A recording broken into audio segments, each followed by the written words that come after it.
Time is barely on our side. I don't wanna waste what's left. The storms we chase are leading us, and love is all we'll ever trust. Yeah, no, I don't wanna. Hello friends, और सुबह के बज रहे हैं 5:30 बज रहे हैं और पूरी रात हो गई, सोई नहीं मैं अभी तक। क्यों नहीं सोई दिखाती हूँ। हेलो एवरीवन, कैसे हो आप सब। तो ये ब्लॉग जो है ये है गोवर्धन जी पूजा के दिन यानी दिवाली के दूसरे दिन का। और पूरी रात जो है ना, ये देखो ये दीपक है ना, इसका पूरा ध्यान रखना पड़ता है, इसीलिए मतलब नहीं सोते। और ऐसे भी कहते हैं दिवाली की रात नहीं सोना चाहिए। तो बस मैं पूरी रात जग रही थी और बैठी थी रजाई लेके। और देखो मैं आपको बाहर दिखाती हूँ। तो सुबह के 5:30 या 5 के लगभग हो रहा होगा, टाइम नहीं देखा। और सुबह के टाइम जो है उस समय हमारे दीपक जलाते हैं। तो एक बार तो रात को दीपक जलाते हैं, उसमें फिर तेल डालते रहते हैं। रात को कम से कम 1:30-2 बजे तक उसको जलाते हैं और फिर सुबह 5 बजे वापस फिर से दीपक जलाते हैं। तो आप लोगों के भी ऐसा होता है क्या बताना, क्योंकि हमारे दिवाली की रात को और दिवाली के दूसरे दिन सुबह 2 टाइम जलाते हैं सारे दीपक। तो मैं सारे दीपक मैंने लगा दिए और आप देख सकते हो कितने सुंदर लग रहे हैं। तो टाइम मैंने नहीं देखा, लेकिन ये भाई मैं बैठी थी पूरी रात, तो मुझे पता भी नहीं चल रहा टाइम क्या हो रहा है। तो पर हो रहा होगा 5 5:30 इतना ही हो रहा होगा। और बाहर में आई जब तक, मतलब काम करने आई ना, जब तक 6 बज गए थे। तो चलिए अब काम स्टार्ट करते हैं और वीडियो को भी स्टार्ट करते हैं। तो चलिए।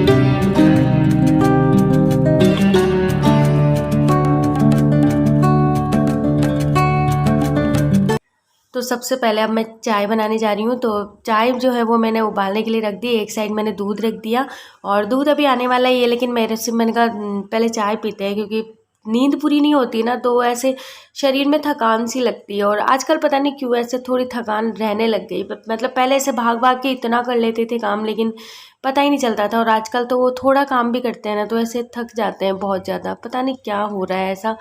तो बस फटाफट से मैं चाय पीती हूँ और उसके बाद बाकी काम स्टार्ट करती हूँ। तो आप लोगों को मैं दिखाऊंगी हमारी गोवर्धन पूजा कैसे मनाते हैं। तो मैं सबको चाय दे के आ गई और ये एक गिलास मेरे लिए, देखो गिलास में चाय पीते हैं। तो हमारे मतलब गिलास में ही पीते हैं सब लोग। कप भी है लेकिन कप में नहीं पीते हैं, शुरू से यही आदत है। और फिर मैंने झाड़ू पोछा किया और बाहर देखो गोवर्धन बना दिया है, लेकिन मैं मतलब काम कर रही थी ना अंदर, तो बनाने का मैंने नहीं कर पाई। मैं मतलब थोड़ा बिजी थी, इस वजह से भूल गई। और फिर पूजा करने के बाद मुझे याद आया कि अरे वीडियो भी बनाना है। तो बस मैं वीडियो बना रही हूँ इसका। तो आप देखिए कैसे बनाते हैं गोवर्धन।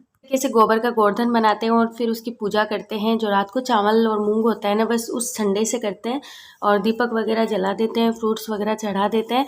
तो पता नहीं क्या इतना, मतलब आज काम था ना, तो आज का वीडियो बहुत मुश्किल से बना है। तो अगर कोई कमी रह गई हो तो प्लीज़ थोड़ा ध्यान मत देना।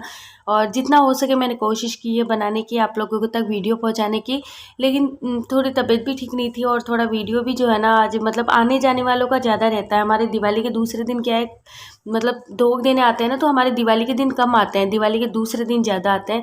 तो बस पूरे दिन आने जाने वाने को लगा रहा ना, तो वीडियो का दिमाग में ही नहीं आया, चाय नाश्ते में ही हो गया पूरा दिन।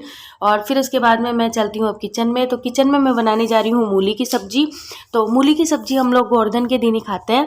गोवर्धन पूजा से पहले हम लोग मूली नहीं खाते, वैसे आ जाती है मार्केट में, लेकिन हमारे पहले है ना भगवान को भोग लगा के और फिर गोवर्धन पूजा से स्टार्ट करते हैं मूली खाना।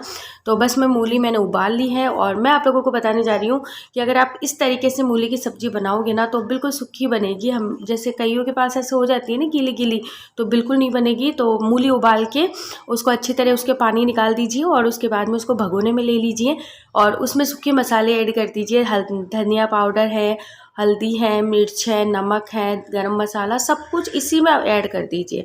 अलग से मतलब नहीं लगाना फ्राई वगैरह, और मूली में ही सब कुछ डाल दीजिए। जिससे क्या होगा कि अगर मूली में पानी भी रहेगा तो मसालों की वजह से वो बिल्कुल सूखी सूखी अभी हो जाएगी।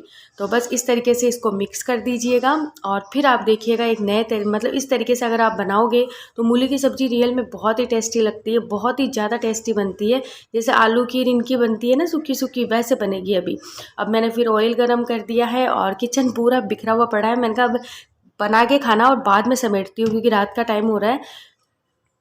तो पूरे दिन वीडियो मैंने शूट नहीं किया और डायरेक्ट मैं रात के खाने से स्टार्ट कर रही हूँ। तो देखिए अब ऑयल गर्म होने के बाद में फिर उस मूली को ला के मैं तेल में फ्राई करूँगी अच्छी तरीके से और इसको ढक के पकने दूँगी। देखना अपने आप जब ये पकने लग जाएगी ना तो ऑयल छोड़ने लग जाएगी और आप देख भी सकते हो साइड में ऑयल निकलने लग गया। तो इस तरीके से अगर आप बनाओगे ना तो रियल में सब्ज़ी बहुत ही टेस्टी बनेगी। मूली की सब्ज़ी भी बहुत ही टेस्टी लगती है इस तरीके से। तो चलिए आप लोग भी देखिए।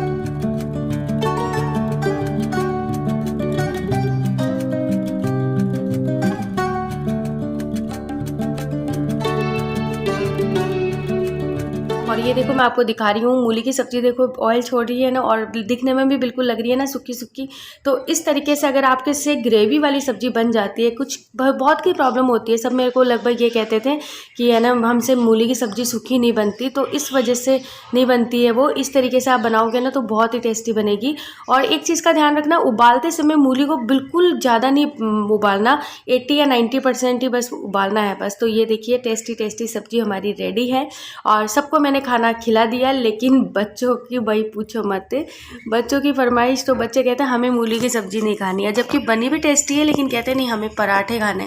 अब मैं इस सब्ज़ी से पराठे कैसे बनाऊं बताओ, लेकिन कोशिश कर रही हूँ मैं उनको पराठे बनाने की। लेकिन इस सब्ज़ी में क्या होता है कि अब इस मूली के जो पराठे होता है ना उसमें मूली का बिल्कुल निचोड़ के रस निकाला जाता है, तब जाकर वो पराठों में सेट होता है। लेकिन अब इस मूली से अब ये जिद कर रहे हैं पराठे, तो बड़े कोशिश के साथ में मैं बना के दे रही हूँ। तो देखिए आप लोग भी।